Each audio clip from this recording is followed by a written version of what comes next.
अस्सलाम वालेकुम दोस्तों मैं हूं कैसर महमूद मुगल, एडवोकेट हाईकोर्ट। उम्मीद करता हूं कि आप सब खैरियत से होंगे। दोस्तों, ये मेरे पास ये बड़े भाईजान आए हैं, रमजान इनका नाम है। इन्होंने ना पंजाबी में एक क्वेश्चन किया है मुझे।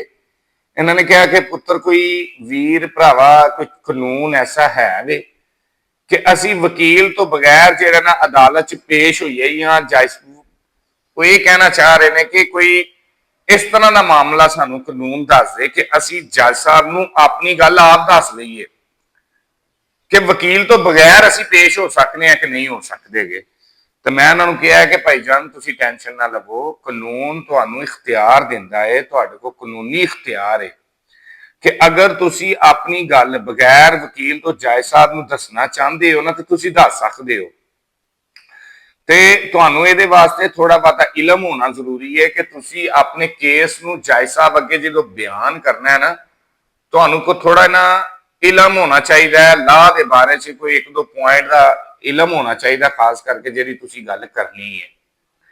ਤੇ ਇਹ ਕਹਿੰਦੇ ਨੇ ਚਲੋ ਪੁੱਤਰ